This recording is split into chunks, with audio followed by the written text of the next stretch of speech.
Hi students, today we'll discuss about the noise pollution and the remaining part of the land pollution. In the previous classes we discussed about the land pollution, solid waste management, and there are different kinds of terms are used which we discussed in the previous class. Myself, Tanmoy Dotto, Assistant Professor, Department of Chemistry, JS College of Engineering. So today we'll discuss about the basic concept of the noise pollution and also the concept of the 4R factors which are included in the part of the land pollution. We will discuss about the hazardous solid waste, or what are the criteria of the hazardous solid waste, or what are the conditions of the solid waste to be hazardous, types of hazardous solid waste, and also hazardous solid waste management. So let's start the class. Now come to the point that what are the 4R factors. I told you in the previous class that these 4R factors are very much important for our daily life. That means if we properly follow the inner meaning of the 4R factors, then the generation of the solid waste will be less. So what are that 4R factors? So first one which we have to follow in our daily life, the first one is the refuse. Okay, so I will discuss each and every term in details. So first one is the refuse. Second one is the reuse. Second one is the reuse. Third one is the recycle. Third one is the recycle. And the fourth one is the reduce.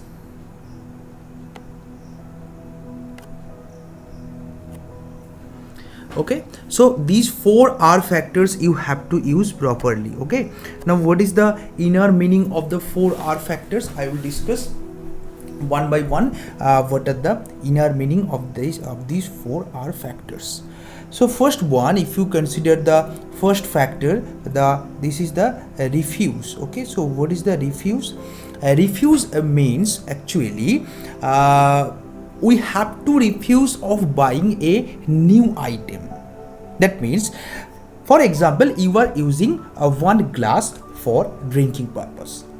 Okay, so refuse indicate that you have to use this glass again and again until and unless it is not suitable for that particular purpose. That means if you are using this glass for the drinking purpose, you have to use again and again instead of buying a new glass.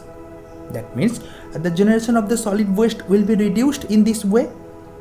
So this is called the refuse. Second is the reuse. What is the meaning of reuse?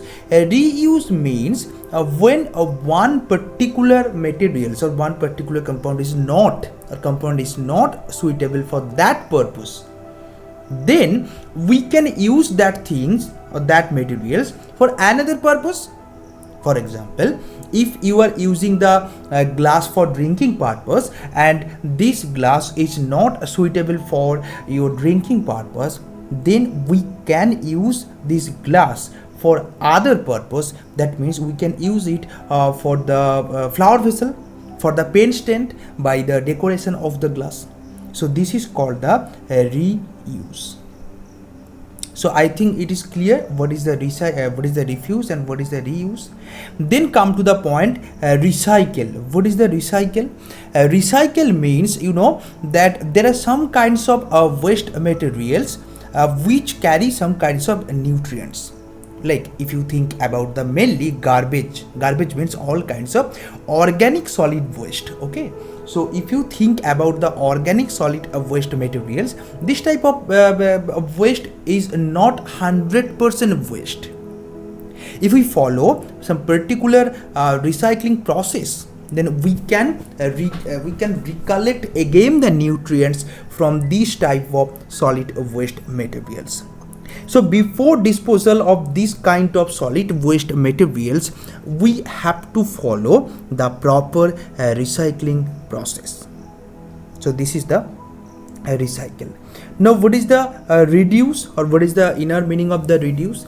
Reduce means actually that we have to follow some steps by which the generation of the solid waste materials will be reduced in this way. For example, you are in the shopping mall or you are in the marketplace. Now what you can do, you have two options. You can take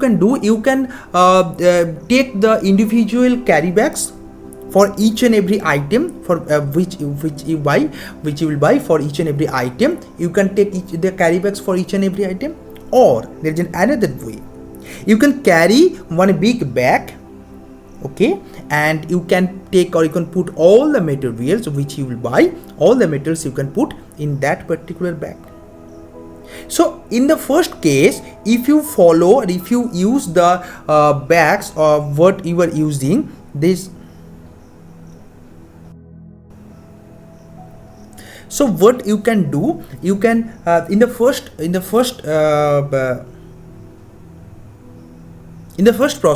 the lots of carry bags will be generated, and that we actually we throw after their utilization. So that become the solid waste materials. So that means if we take the carry bags for each and every item, then the huge amount of solid waste will be generated from the carry bags. On the other hand, if we use, or if we carry one bag from our home, and if we put all the materials in this particular bag, then obviously there will be no generation of the solid waste materials as a carry bags or plastic carry bags. So in this way we can reduce the generation of the solid waste materials. So what is the inner meaning of that 4R factors? The inner meaning of the 4R factors are that we have to reduce the generation of the solid waste in anyhow. So in our daily life, we have to follow the 4R factors properly. These are the refuse, reuse, recycle, and the reduce. Okay. Now come to the next topic. What is the hazardous solid waste? Okay. So in the next topic, we'll discuss about the what is the hazardous solid waste. Hazardous solid waste. So from the name, it is very much clear that hazardous solid waste means which are very much dangerous for our health, or which carry some hazardous part. Okay.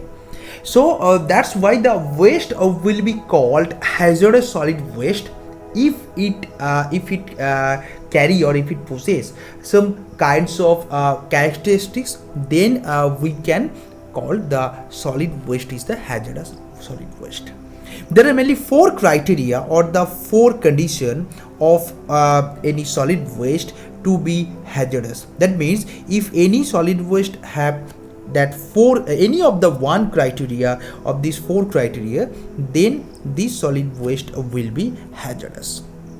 What will be the first criteria? The first criteria is that reactivity.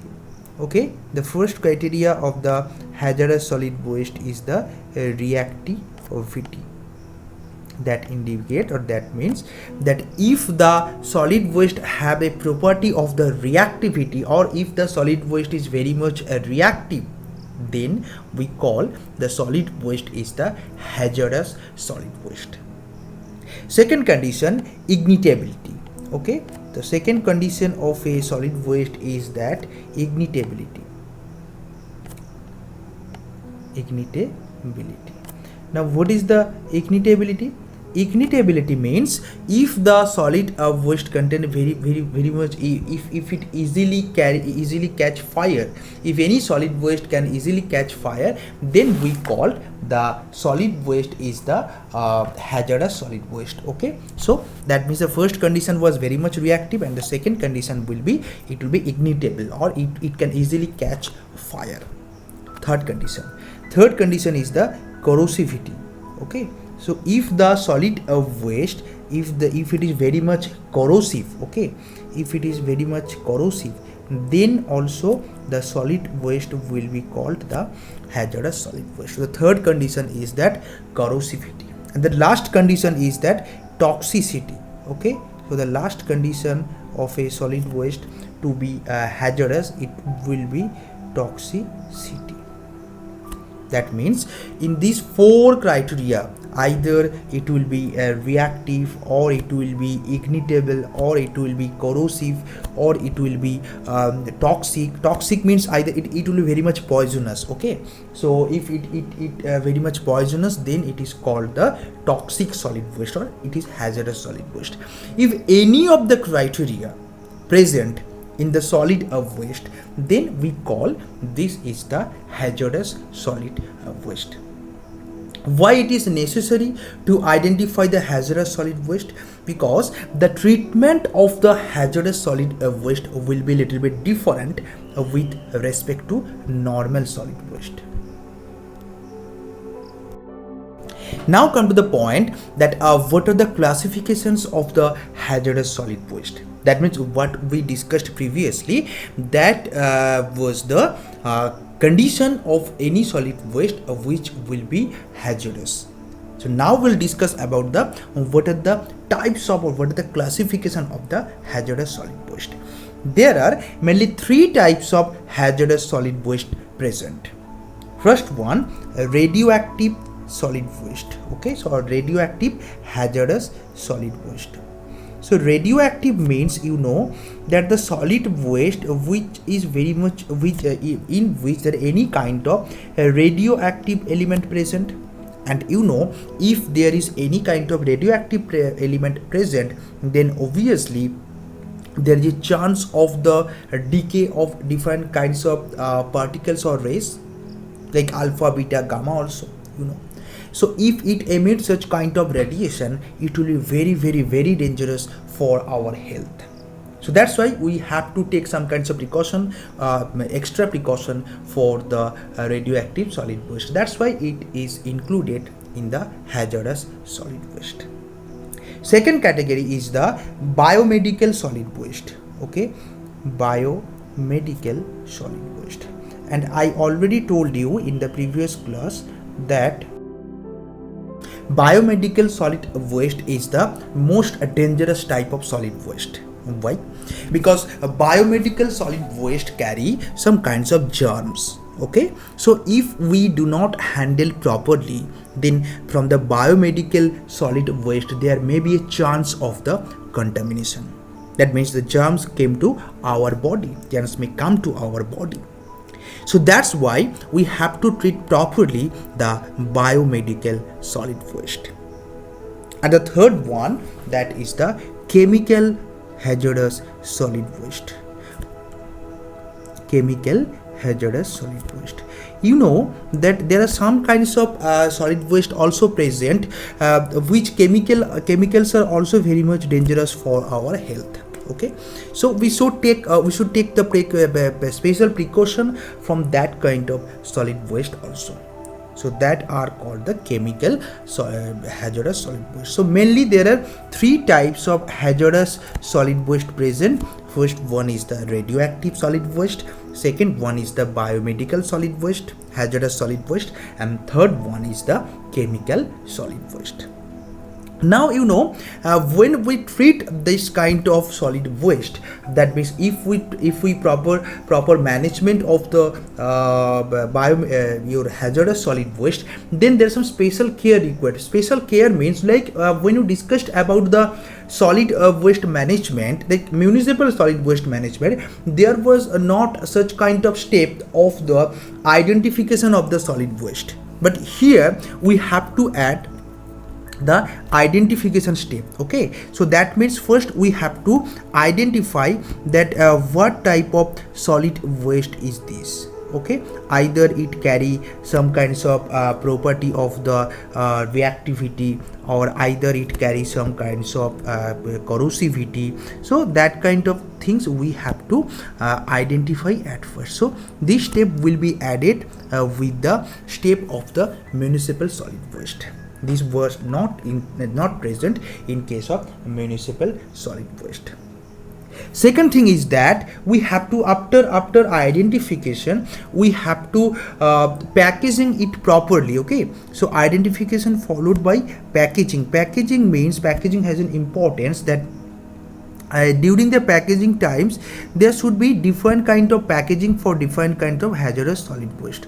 So packaging is also important, and followed by labeling. Okay, so labeling is also important because there will be a mark of the which kind of solid waste is this. So according to that labeling, there will be different kind of treatment. Okay, because labeling, if there is any problem in the labeling, then in the disposal time, or when we destroy the dangerous solid waste, there may be some kinds of problem may be arised during this time. So labeling is very important for the proper disposal of the solid waste.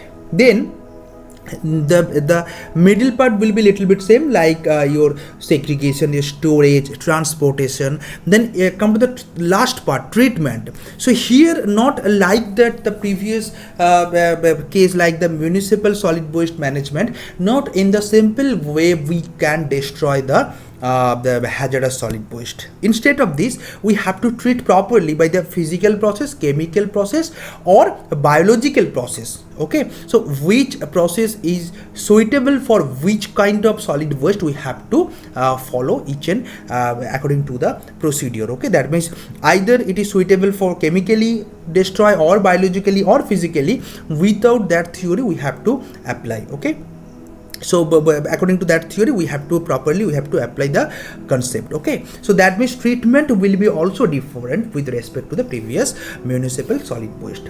And also, if there is any kind of biomedical solid waste, for example, that biomedical solid waste, there should be some heating process, there should be some chamber where we have to give the heat, otherwise the germ will not be freed from the germ. Okay, so burning is the good process for the biomedical solid waste. So this type of different kinds of variety of methods are available for different kinds of solid waste. Okay, so this is almost the overall syllabus which we discussed from the last two classes to this class. And this is the overall concept of your land pollution chapter. And now we will move to the land pollution to the noise pollution. Okay, so come to the point of the noise pollution. Okay, so now what is the noise? At first, what is the noise? So look here, noise is the unwanted, irregular, unpleasant and annoying sound. That means generally or basically which type of sound disturb us. These type of sounds are called actually noise. Okay, so that's why it is called unwanted. It is irregular. It is not the regular manner, because if it is a regular manner or if it is rhythmic, then it will be the musical sound and it will not disturb. Okay, it will not be unpleasant. Okay, so when it will be irregular, when it will be unpleasant, this type of sound we called, this is the noise. So, or scientifically we can tell that sound with no musical quality. So no musical quality means, generally it is not scientifically, generally if there is no musical quality, then it is called the noise. The definition, however, is subjective, because one man's sound may be another man's noise. So there is a man-to-man vary, because there are some kinds of sound also which I prefer, but you may not prefer, because there are some kinds of music also present. Okay, very high beat music.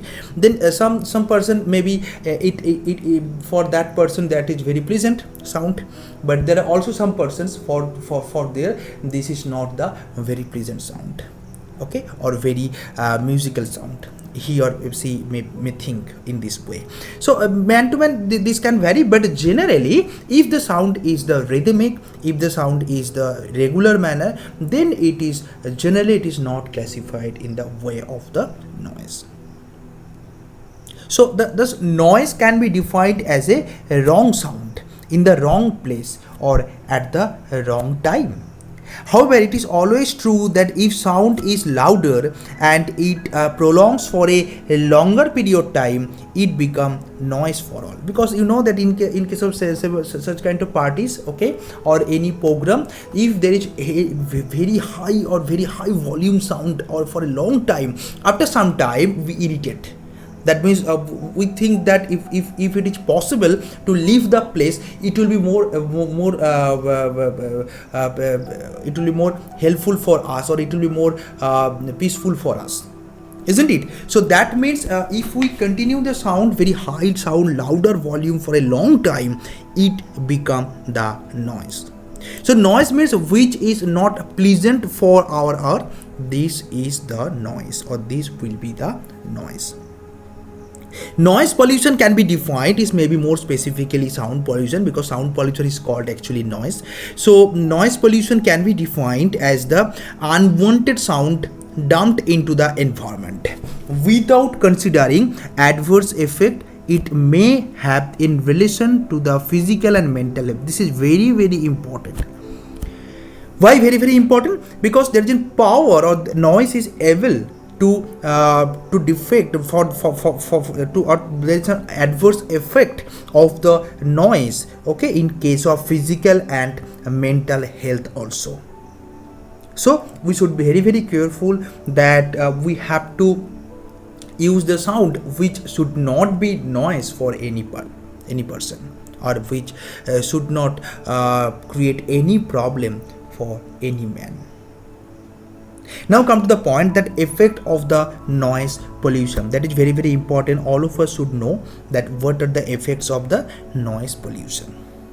So first of all, look here that a sound, or generally a sound of 65 decibel, I think it is the common or general idea, 65 decibel is the noise level for the conversion heard or at a distance of 1 meter.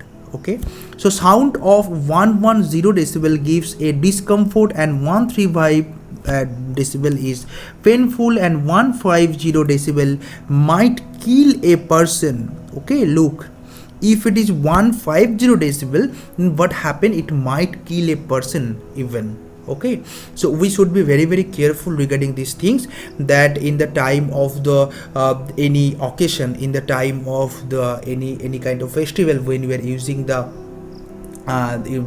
big, there is some high volume of sound for different kinds of songs are there, then it may create some problem for some older age man. Not only older age, it can create some kinds of general people also, isn't it? So that means we should be careful regarding these things. What I told you, that environmental science is not only it is limited to the examination purpose.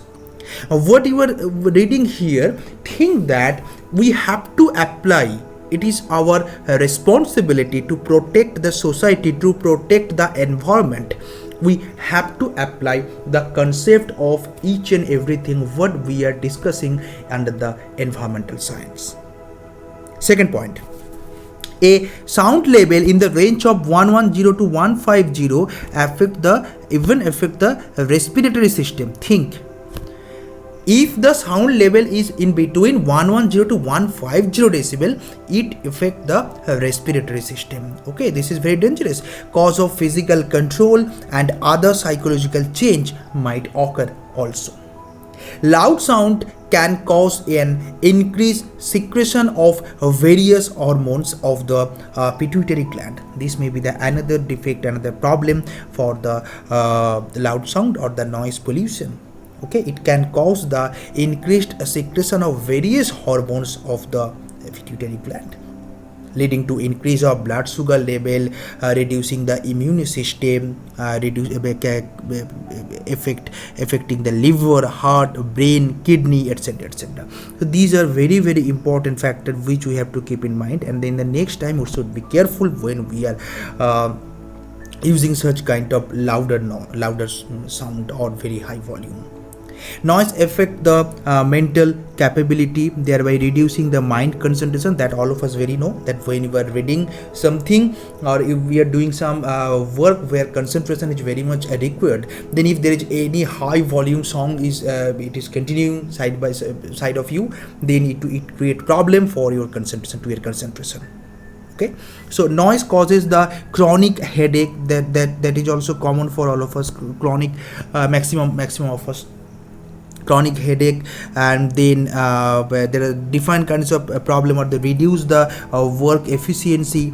Okay, so that kinds of the problem is very much common, okay, for all of us, okay, due to the sound pollution. So we should be very much careful regarding these things, that noise or the sound pollution is very very very dangerous for all of us. If we are here that where there is a huge volume of sound is there, then we should be careful, very very careful about these things.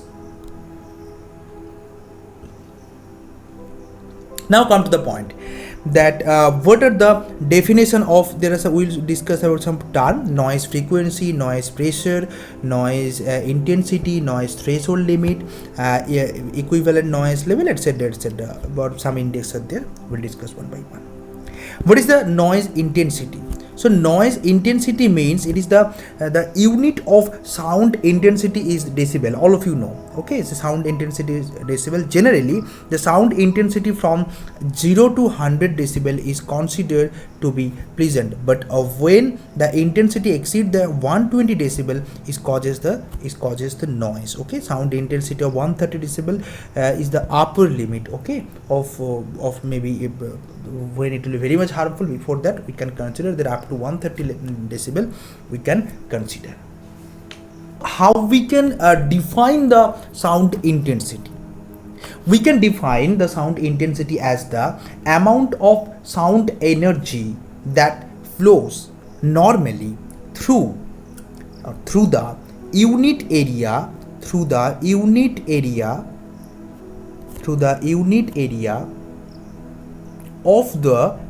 medium, unit area of the medium in unit time.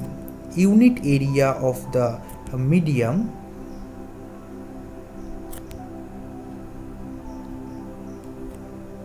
in unit time. So this you have to keep in mind in case of sound intensity. Okay, so this is the main fact which you have to keep in mind, that how we can define the sound intensity. Sound intensity we can define that the amount of sound energy that flows normally through the unit area of the medium in unit time.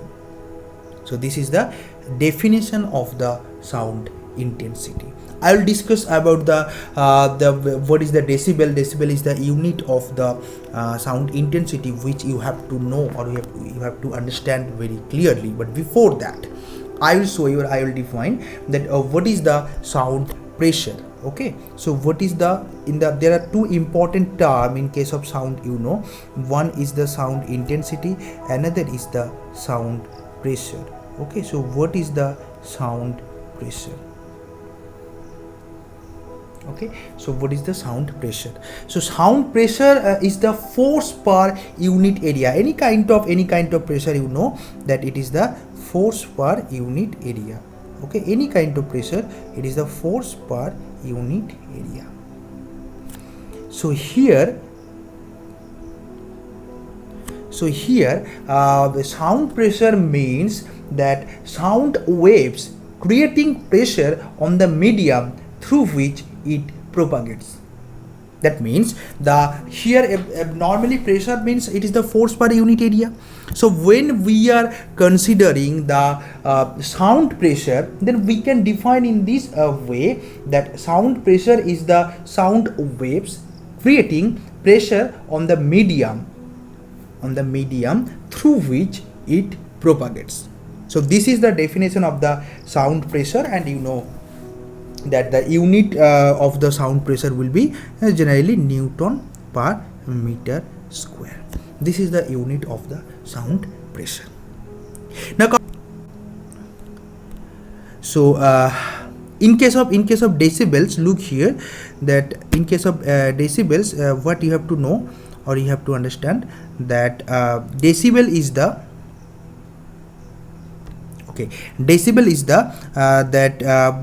log of I by I 0, 10 log of I by I 0. That means, what is the I by I 0?